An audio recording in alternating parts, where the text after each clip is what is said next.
آپ درخت لگائیے، آپ پودے لگائیے.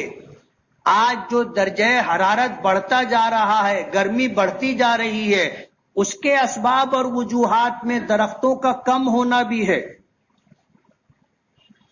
گرمی کا موسم ہے، آپ چھت کے اوپر پرندوں کے لیے پانی رکھیے، پرندوں کے لیے دانہ رکھیے.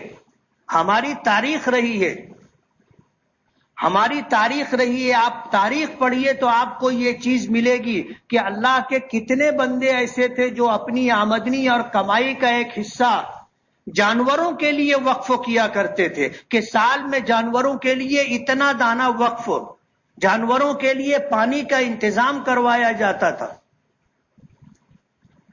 درخت لگانا ہماری ایک بنیادی ضرورت ہے، اس معنی کر کے کہ اگر ہم درخت لگائیں گے تو گرمی کی شدت سے اللہ نجات عطا کریں گے.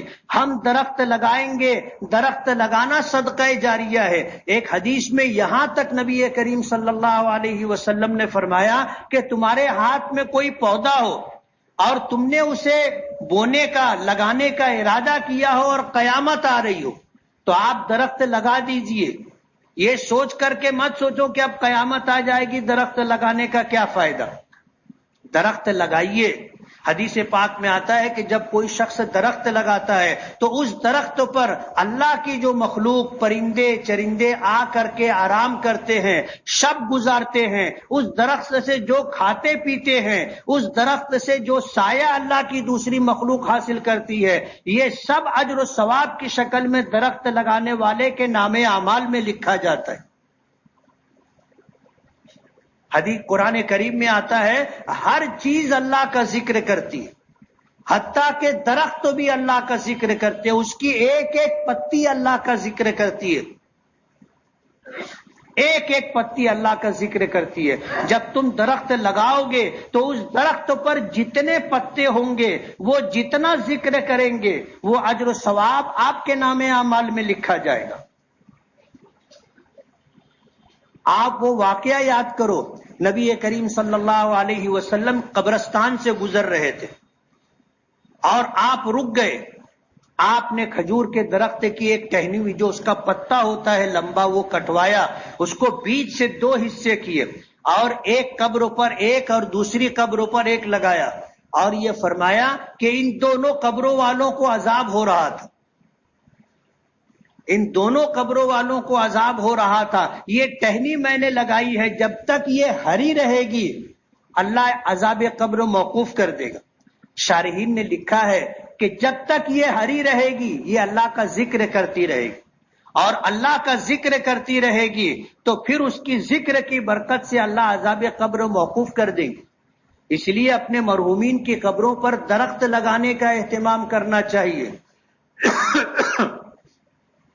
آپ کو اگر اپنے مرحومین کے ساتھ ہمدردی ہے، آپ ان کے لیے بھلائی چاہتے ہیں تو ان کی قبروں پر آپ درخت لگائیے.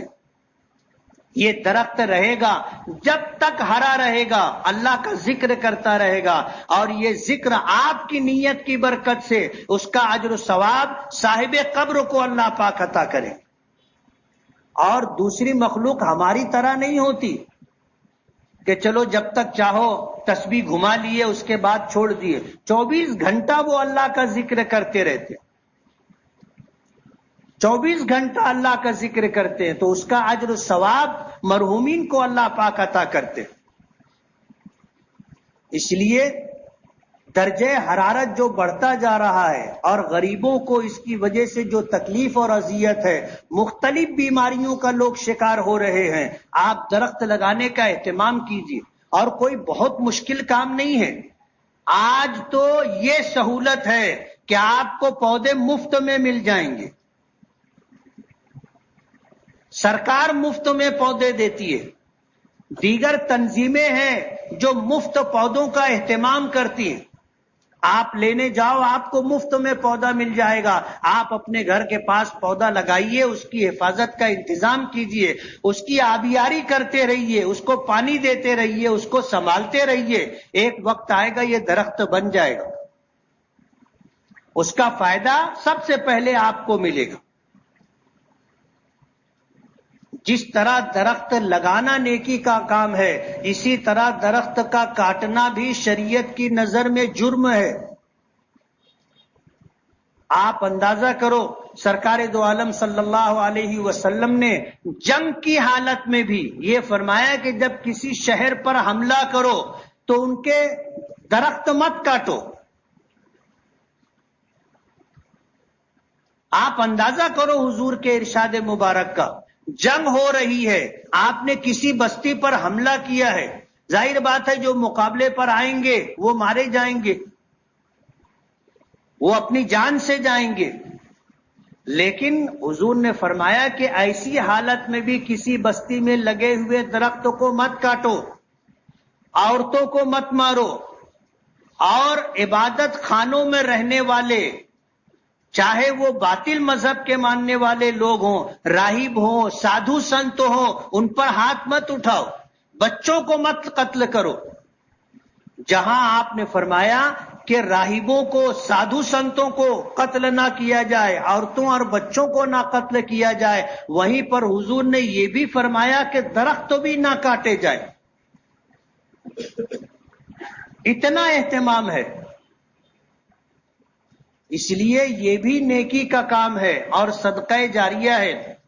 ہم لوگوں کو چاہیے کہ ہم لوگ اپنے گرد و نواح میں درخت لگانے کا اہتمام کریں، اور اگر ہم لوگ یہ طے کر لیں، آج جامع مسجد میں ہزاروں لوگ موجود ہیں، اگر ہم نے یہ طے کیا کہ ہمیں ایک درخت لگانا ہے، آپ اندازہ کرو درخت شہر میں کتنے درخت لگ جائیں گے۔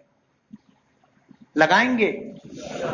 لگائیے، یہ آپ اپنے لیے، اپنی آنے والی نسلوں کے لیے خیر کا کام کر رہے ہیں، اور آپ اسے صدقہ جاریہ سمجھ کر کے لگائیے۔ آپ نے درخت لگایا ہے، آپ نہیں بھی رہیں گے، درخت رہے گا، اس کا ہر پتا، ہر ڈالی، ہر شاخ اللہ کا ذکر کرتی رہے گی، وہ اجر و ثواب آپ کے نام اعمال میں لکھا جائے گا۔ صدقہ جاریہ کا یہی مطلب ہے کہ ہم رہیں نہ رہیں، لیکن نیکی کا جو یہ سلسلہ اللہ کو یاد کر کے یہ درخت اور اس کے پتے کرتے رہیں گے، وہ اجر و ثواب ہمارے اور آپ کے نام اعمال میں لکھا جائے گا۔ یہ صدقہ جاریہ ہے، اس لیے درخت لگانے کا اہتمام کیجیے۔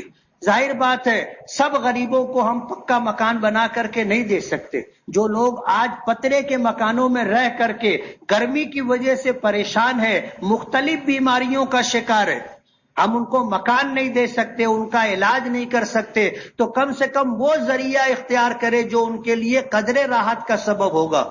آب و ہوا صاف ہوگی، درخت آب و ہوا کی صفائی کا بھی ذریعہ ہے۔ جب آب و ہوا صاف ہوگی تو انشاءاللہ بیماریوں سے بھی نجات ملے گی۔ اس چیز کا بھی اہتمام کرنا ضروری ہے۔